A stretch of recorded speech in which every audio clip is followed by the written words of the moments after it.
Online classes में आप लोग का हार्दिक पुनः स्वागत है। उम्मीद कर रहे होंगे कि आप लोग अपने आप को करंट से बाकी और जीएस के पोर्शन से अपने आप को अपडेट कर रहे होंगे। आप लोग इसी आशा उम्मीद के साथ बने रहिए और अपने आप को अपडेट करते रहिए कि कभी भी एग्ज़ाम हो सकता है। यह लेकर के चलिएगा कि कभी भी एग्ज़ाम हो सकता है, तभी प्रिपरेशन सही ढंग से हो पाएगा। और नहीं तो अगर सोच लिए होंगे कि अभी एग्जामिनेशन का कोई आता पता नहीं है तो यह भूल है आपकी। कभी भी किसी भी वक्त किसी भी टाइम कभी भी एग्ज़ाम का अनाउंसमेंट हो सकता है। अतः अपने आप को लगे रहिए। जितने भी यहाँ से इस प्लेटफॉर्म से जितना भी आपको यहाँ मिल रहा है, करंट हो गया, जीके हो गया, जीएस हो गया, करंट हो गया, झारखंड हो गया, मैथ रीजनिंग, सभी का आप लोग अति करते चलिए। दो नए प्लेटफॉर्म में हम लोग साइंस टेक्नोलॉजी और झारखंड का भी आप लोग को प्रोवाइड करवा रहे हैं। वो बहुत ही फ़ायदेमंद होगा, क्योंकि साइंस टेक्नोलॉजी और झारखंड का जो है जो वीडियो जल्दी मिलता नहीं है, जल्दी कोई बनाते नहीं है, जल्दी आपको मिलेगा नहीं, मिलेगा भी तो कचरा मिलेगा, वह आपके लिए फ़ायदेमंद नहीं है। परंतु हमारे जो प्लेटफॉर्म से बन रहा है साइंस टेक्नोलॉजी बहुत ही सारगर्भित रूप से पूरे डीप स्टडी करके आपको दिया जा रहा है। आप लोग पूरे तरह से जीएस का पूरा पोर्शन, सही पोर्शन, पूरा साइंस का भी पोर्शन दिया जा रहा है। आपको जुड़े रहिए वीडियो के साथ में और देखते रहिए और लोगों को भी दिखाते रहिए, सिखाते रहिए। चूँकि अगर कमर कस कर तैयार हो जाइए, कहीं भी रहिए, जहाँ रहिए वहीं से स्टार्ट कीजिए। कोई ज़रूरी नहीं है कि यहाँ पर जा कर के स्टडी होगा, यह कोई ज़रूरी नहीं है। ज़रूरी सिर्फ है कि जहाँ आप रहें वहीं पर स्टडी करें, वहीं पर ऐसा स्टडी करें कि घर पर ही है तो घर पर स्टडी करें। एग्जामिनेशन हॉल में अगर कल बुला लिया जाए तो कल जा कर के पूरा एग्ज़ाम में पूरा दे दिया जाए तो पूरा सिलेक्शन हो जाए, ऐसा तैयारी हो जानी चाहिए। तो इसी उम्मीद के साथ, इसी आशा के साथ हम एक नए टॉपिक करंट में लेकर के आए हैं, जो आपके आने वाले एग्ज़ाम के लिए बहुत ही फ़ायदेमंद होगा। अतः आप इसको देखेंगे और लास्ट तक देखेंगे कि क्या इसमें क्या क्या चीज़ बताया जा रहा है, जो कि एग्जामिनेशन के लिए बहुत ही महत्वपूर्ण है। देखिए, पहला क्वेश्चन करंट का हम लेकर के आए हैं, आपके समक्ष लेकर आए हैं। किस देश के राष्ट्रपति ने अगले दशक कहने का मतलब है कि अगले 10 वर्ष के मध्य मतलब फिर 5 साल, 10 + 5, अगले दशक के मध्य तक मतलब 15 साल तक सत्ता में रहने के लिए चुनाव जीता है। किस देश के राष्ट्रपति ने अगले दशक के मध्य तक सत्ता में रहने के लिए चुनाव जीता है? तो इसका उत्तर होगा रूस के राष्ट्रपति व्लादिमीर पुतिन ने अगले दशक के मध्य तक सत्ता में रहने के लिए चुनाव जीता है। कब तक जीता है? 2036 तक। बहुत इंपॉर्टेंट है। ऐसे रूस की राजधानी मॉस्को में है। कब तक चुनाव जीते हैं कि वह 2036 तक राष्ट्रपति के पद से विमुक्त नहीं हो सकते हैं, हट नहीं सकते हैं। इसका उत्तर होगा कौन? रूस। किस राष्ट्रपति ने? तो व्लादिमीर पुतिन ने। कब तक के लिए? 2036 तक के लिए। अगला हम चलेंगे कि किस संस्था ने संस्कृत भाषा में अपना पहला समाचार पत्रिका कार्यक्रम प्रसारित किया है? मतलब किस संस्था ने अपने प्लेटफॉर्म से संस्कृत भाषा में एक समाचार पत्रिका कार्यक्रम प्रसारित किया है? तो इसका उत्तर होगा AIR मतलब ऑल इंडिया रेडियो ने 20 मिनट का कार्यक्रम संस्कृत साप्ताहिकी के नाम से एक समाचार पत्रिका कार्यक्रम प्रसारित किया है। ऑल इंडिया की स्थापना 1927 में हुई थी। ये भी क्वेश्चन आता है कि ऑल इंडिया की स्थापना कब हुई थी? 1927 में हुई थी। मतलब इसी क्वेश्चन से और क्वेश्चन बन सकते हैं। तो अगला क्वेश्चन बन जाएगा कि ऑल इंडिया रेडियो की स्थापना कब की गई? 1927 में। इसका हेडक्वार्टर कहाँ पर है? इसका हेडक्वार्टर दिल्ली में है। और इसका मोटो क्या है? ये भी आता है कि AIR का मोटो क्या है? तो बहुजन हिताय,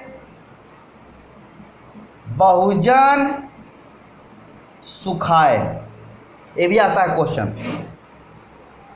तो क्या उत्तर होगा कि किसने संस्कृत भाषा में अपना पहला समाचार पत्रिका कार्यक्रम प्रसारित किया है? तो AIR ऑल इंडिया रेडियो ने 20 मिनट का कार्यक्रम संस्कृत साप्ताहिकी चलाया है। 20 मिनट का ही मात्र है। और किस नाम से? संस्कृत साप्ताहिकी के नाम से। कब इसका गठन हुआ है? 27 में गठन हुआ है। हेडक्वार्टर दिल्ली में है। अब मोटो कहाँ है? तो बहुजन हिताय, बहुजन सुखाय। अगला हम करंट लेकर चलेंगे आपके समक्ष में कि दुनिया का तीसरा सबसे बड़ा क्रिकेट स्टेडियम किस शहर में बनेगा? तो वह बनेगा जयपुर में। जयपुर, राजस्थान। RCA के द्वारा 100 एकड़ भूमि पर 350 करोड़ लागत के साथ 350 करोड़ लागत के साथ बनाया जाएगा।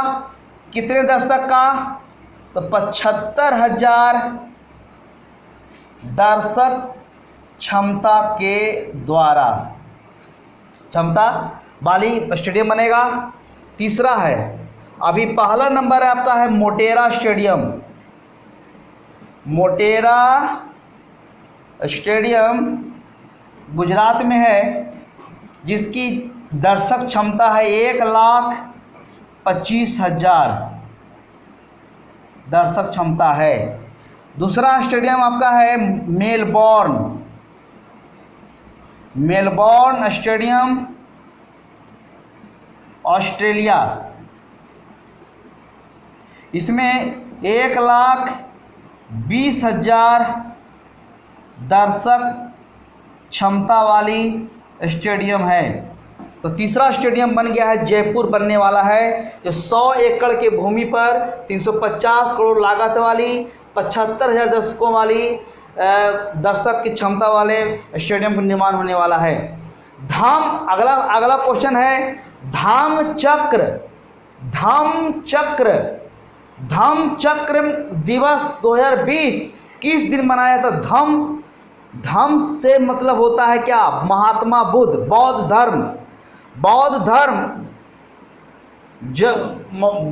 धम्मचक्र दिवस किस दिन मनाया गया 2020 में? ये मनाया गया 4 जुलाई को, जिसको बुद्ध पूर्णिमा भी कहते हैं।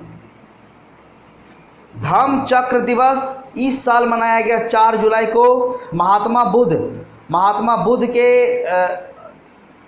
बुद्ध के अति में मनाया गया कि इनका जो 5 शिष्यों को सारनाथ में जो ज्ञान दिए थे, उपदेश दिए थे, और तभी से धम्मचक्र इस साल का मनाया गया है। कब? 4 जुलाई को। अगला क्वेश्चन है कि बलराम योजना किस राज्य सरकार ने शुरू की है? बलराम योजना किस राज्य सरकार ने शुरू की है? तो सरकार है उड़ीसा। किस सरकार ने? उड़ीसा सरकार ने किया है। इसमें क्या होगा? इसमें होगा कि 7 लाख भूमिहीन मतलब 7 लाख भूमिहीनों को, जिसके पास भूमि नहीं है, उसको गुजर बसर करने के लिए मानते कोई भूमिहीन है और कहीं बटैया उटैया कर रहा है, किसी की और खेती कर रहा है, तो 7 लाख भूमिहीन किसानों को लोन ऋण देने की योजना है। किस राज्य सरकार ने शुरू किया है? तो उड़ीसा सरकार ने। कहाँ पर बलराम योजना क्या होता है इसमें कि 7 लाख भूमिहीन किसानों को लोन देने की योजना तैयार की गई है उड़ीसा सरकार के द्वारा। तो इसमें इस टॉपिक में करंट में पढ़े क्या कि किस देश के राष्ट्रपति ने अगले दशक के मध्य तक सत्ता में रहने के लिए चुनाव जीता है? तो वह उत्तर होगा रूस जिसके राष्ट्रपति हैं व्लादिमीर पुतिन। कब तक जीते हैं? 2036 तक। किसने संस्कृत भाषा में अपना पहला समाचार पत्रिका कार्यक्रम प्रसारित किया है? तो यह ऑल इंडिया रेडियो ने 20 मिनट का कार्यक्रम प्रसारित किया है संस्कृत साप्ताहिकी के नाम से। ऑल इंडिया रेडियो की स्थापना 1927 में की गई थी। हेडक्वार्टर दिल्ली में है। दुनिया का तीसरा सबसे बड़ा क्रिकेट स्टेडियम किस शहर में बनेगा? तो जयपुर बनेगा, राजस्थान। 100 एकड़ भूमि पर 350 करोड़ लागत के साथ ही बनेगा और 75,000 दर्शक वाली क्षमता वाली बनेगा। धम्म चक्र दिवस 2020 किस दिन मनाया गया? 4 जुलाई को, बुद्ध पूर्णिमा। अब बलराम योजना किस राज्य ने सरकार ने शुरू किया है? तो उड़ीसा ने किया है। और इसमें क्या होगा कि 7 लाख भूमिहीन किसानों को लोन दिया जाएगा। तो उम्मीद करते हैं कि आपका जो करंट है ये आपके आने वाले एग्ज़ाम के लिए आपके लिए बहुत ही सहायक सिद्ध होगा। अतः आप इसे नोट डाउन कर लेंगे और नोट डाउन करते हुए चलेंगे। जितने भी करंट बता रहे हैं नोट डाउन करते चलेंगे और इसको रिकॉल भी याद भी करते चलेंगे। ये आपके आने के लिए हम कुछ इसमें डिस्कस कर देते हैं कि आपके एक ही क्वेश्चन से 2-3 क्वेश्चन और निकल सकता है, इसीलिए हम बीच में डिस्कशन कर देते हैं। थोड़ा कर देते हैं कि आपको एक ही क्वेश्चन को और अच्छी तरह से 2-3 क्वेश्चन और निकल जाए, आपके लिए फ़ायदेमंद होगा। तो इसी आशा के साथ अगले वीडियो में कुछ मिलेंगे नए टॉपिक के साथ। तब तक के लिए धन्यवाद।